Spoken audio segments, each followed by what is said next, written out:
Filme em Verde. Eu sou Maria Eduarda Belém e esse artigo trata da minha trajetória artística, na verdade, de uma descoberta de um caminho que eu percorro há alguns anos e não havia percebido. A narrativa condutora desse artigo está tecida a partir da pesquisa, criação e produção do projeto Plantas Mágicas de Pernambuco, uma série de estampas inspiradas em plantas medicinais e ritualísticas do referido estado, a partir de um recorte etnobotânico. O objetivo: desvelar o fio verde que permeia a trajetória da autora, eu, flutuante entre a arte, design e audiovisual. Ao investigar as questões sensíveis do universo da nossa relação com a natureza, e mais especificamente com as plantas, a abordagem de uma etnografia sensível no processo não pretendeu seguir rigor metodológico, mas proporcionar uma incursão ao universo do outro, onde a escrita, ao lado da prática artística, constitui uma importante dimensão da produção de conhecimento entre a pesquisa e a vida. A bibliografia de um livro oferece um guia pobre para as fontes reais de inspiração intelectual. Porque reconhecemos apenas as nossas fontes textuais, mas não o chão em que pisamos, o céu em constante mudança, montanhas e rios, rochas e árvores, para não mencionar os inúmeros companheiros, tanto animais quanto não humanos, como outros seres humanos, com os quais e com quem compartilhamos as nossas vidas. Tim Gold, no livro Estar Vivo.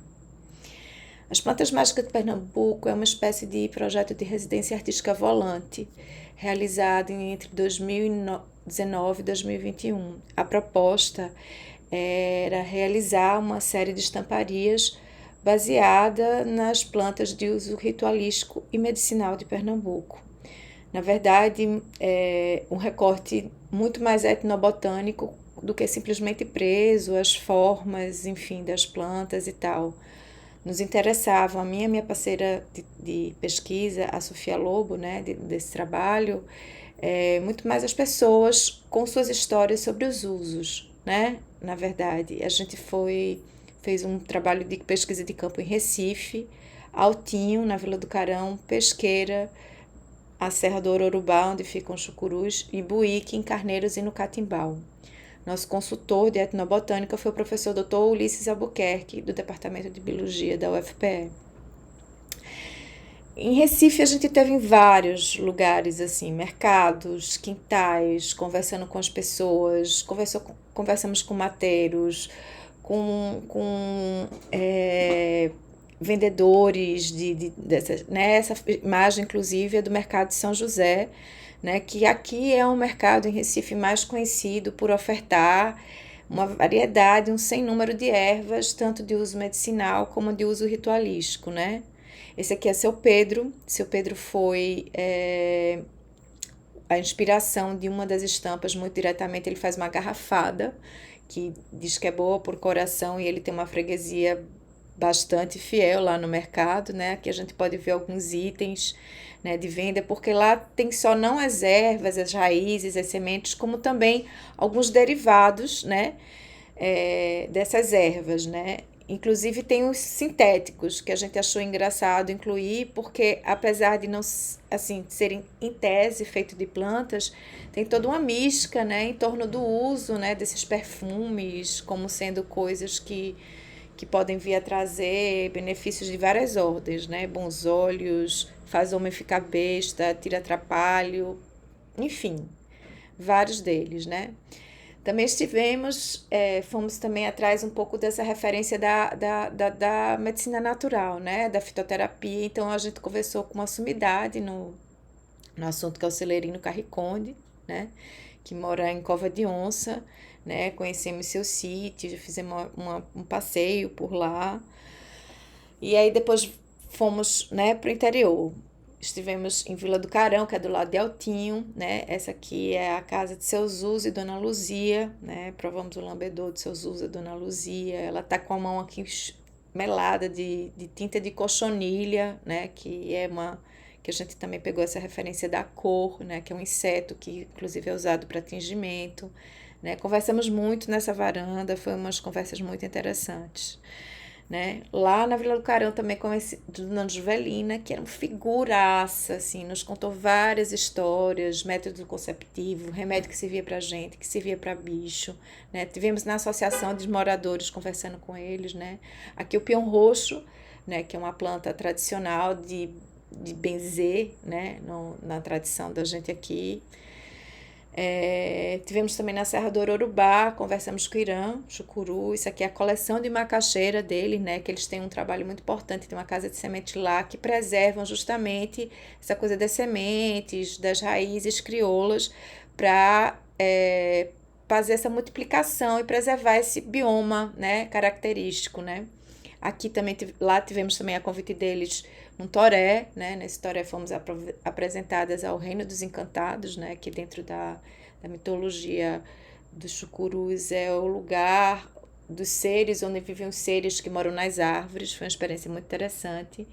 E conhecemos Bela e Dona Socorro, que foram fundamentais para a pesquisa do projeto, né? Essa aqui é a Casa de Semente, porque elas nos apresentaram Dona Socorro, mais os usos medicinais das plantas, e Bela cantou as plantas, que é como se fala quando você tenta trazer, né, a coisa do conteúdo mágico delas, né?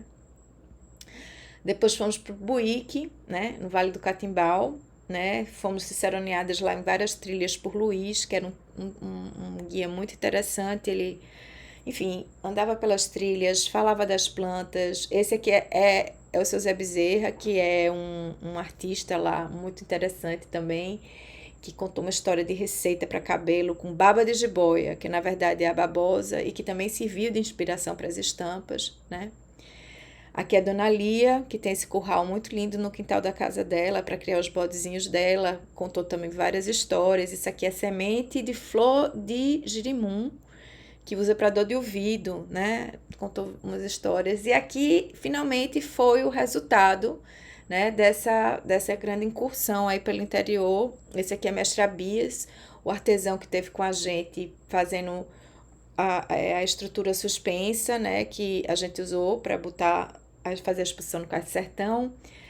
Fumo, mulungu, garrafada e baba de jiboia são 4 das estampas que foram produzidas pelo projeto. E aqui é a exposição no Cais de Sertão, né, que foi acontecer em janeiro de 2021.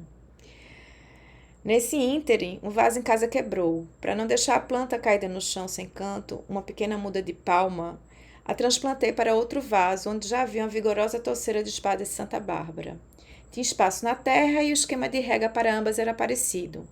Ao final do ano, qual não foi minha surpresa ao perceber que a palma, depois de muito tempo, sem se modificar, tinha crescido, mais alongada, esguia.